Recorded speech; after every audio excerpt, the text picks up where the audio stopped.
Thank you for downloading this Real Agriculture podcast. Excite your crops with inputs from Excite Bio. Access nitrogen and phosphorus with Excite Bio's lineup of inoculants and ag biologicals. Since 2010, they've been helping farmers harness the power of the soil. Learn more at excitebio.ca. That's XITEBIO.ca.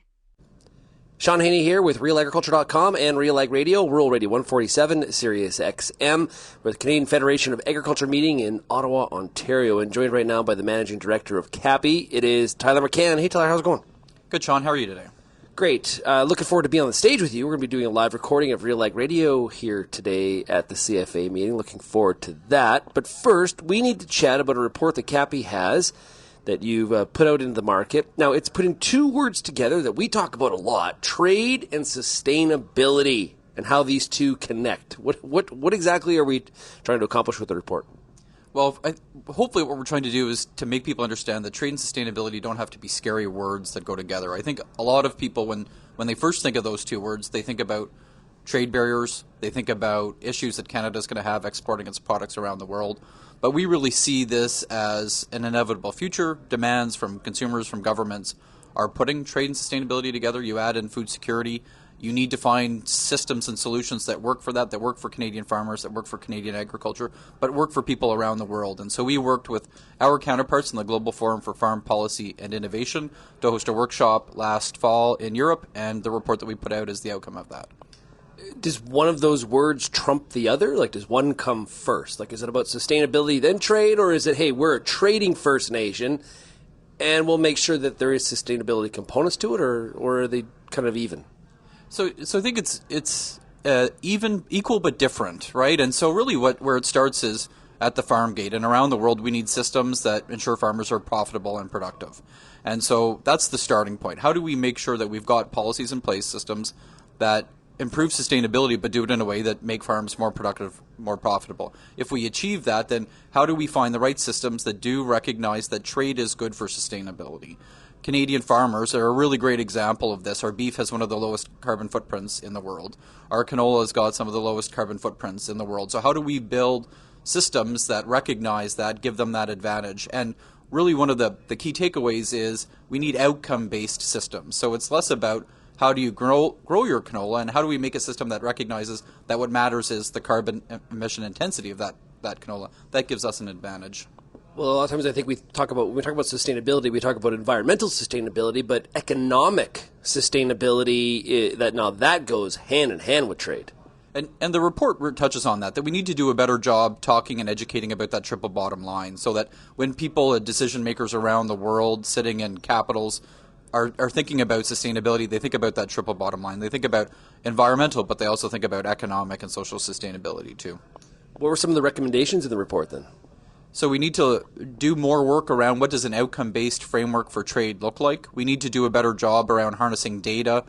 Again, a recognition at the workshop last fall and in the report that agriculture really has done a good job improving its sustainability, but we don't have the data that we need to, one, tell that story and to really underpin an outcomes-based system.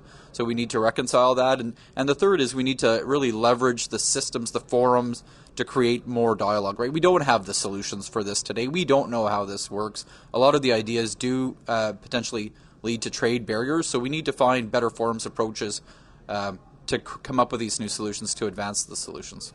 Okay, need more data to tell the story to whom? Who are we telling that story to?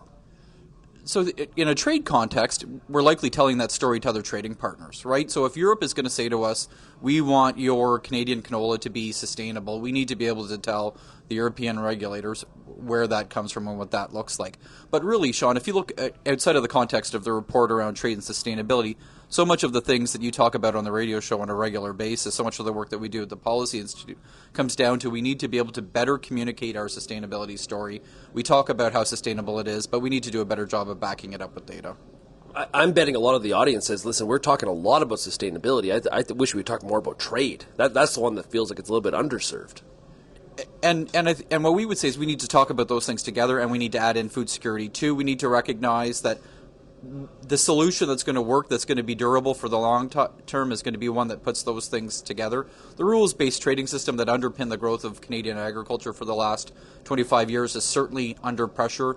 We think that one of the ways that we can build more support for that, build more support for a stronger trading system, a stronger rules-based trading system, is by finding these other leverage points that we can use. How is Canada viewed internationally? You said you were doing this in Europe. How is Canada viewed internationally in this arena? Are we a leader? Are we a follower? Are we a laggard? What's our position?